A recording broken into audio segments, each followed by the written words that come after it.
Gempa di Turki kemungkinan besar bukan bencana alam murni, namun lebih dikarenakan ulah HARPS. Bagaimana kalau kita buktikan dengan data? Dan kalau benar itu adalah HARPS, itu merupakan kekejaman hakiki dari sesama manusia yang harus tidak bisa lagi kita diamkan. Kita sangat simpati pada rakyat Turki yang tertimpa musibah tersebut, dan kita semua tahu gempa beberapa hari yang lalu yang melanda Turki berkekuatan 7,8 skala Richter, dan wilayah pengaruh gempanya sampai ke Suriah dan Lebanon memakan korban 3.500 gedung dan lebih dari 17.000 yang diduga meninggal. Sebuah bencana yang dahsyat yang kita sebagai sesama manusia, walaupun secara fisik jauh di belahan bumi yang lain, berbeda tempat, harus sempat mengirimkan simpati doa, atau kalau bisa apapun, itu adalah sebuah kewajiban manusia. Sesama umat manusia kita peduli. Kita tahu juga ada banyak fakta sains bahwa gempa, bencana alam tektonik atau vulkanik, gunung berapi atau tornado, angin ribut, hujan badai adalah nature-made disaster yang ketika didata ternyata 100 tahun terakhir dalam hitungan per tahunnya jumlah bencana alam naik. Bahkan diduga di tahun 2030 ke atas ada 400 bencana alam terjadi dalam setahunnya di berbagai wilayah bumi ini.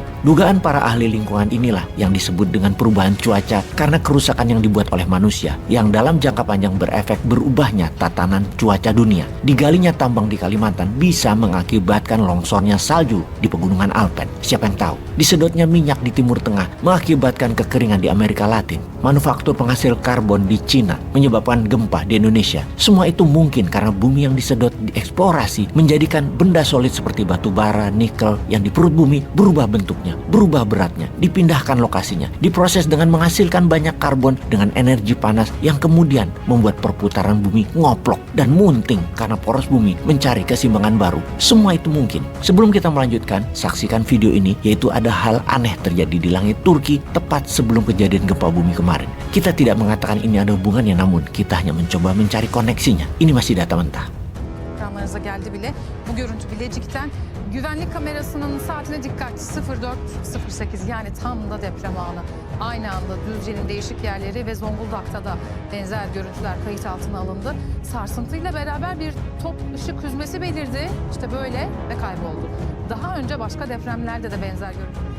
Pasca gempa yang terjadi di Turki, peneliti dan penulis Haluk Özil membagikan data yang luar biasa. Berikut pernyataannya. Dia membandingkan dengan catatan gempa berkekuatan 3,1 skala Richter yang terjadi di Kagitane pada hari-hari sebelumnya. Faktanya, semua ilmuwan gempa menyatakan bahwa tidak ada garis patahan di wilayah tersebut yang berkorelasi dengan patahan tektonik. Kemudian, dia menyimpulkan bahwa gempa tersebut tidak alami. Kita telah sering berbicara tentang HARPS dalam catatan informasi dalam channel Bosman. HARPS atau High Frequency Active Auroral Research Program adalah sebuah proyek di Alaska untuk mengatur cuaca agar bisa mengubah arah angin, mengubah awan serta hujan, untuk mengatur penanaman pangan yang juga bisa mengakibatkan menggeser sistem arus udara yang merugikan tempat lainnya. Apakah HARPS bisa menjadikan gempa? Fakta lain, ada kapal perang Amerika berada di daerah itu. Kemudian gempa aneh terjadi di Kagitane. Kemudian pakar gempa Turki mengomentari ini adalah gempa yang mengejutkan. Siapa yang membuat garis patahan yang mengejutkan itu? Ini berarti frekuensi atau energi kiriman yang mengaktifkan jalur patahan tersebut. Dan ini terjadi. Peristiwa serupa terjadi pada gempa di tahun 1999.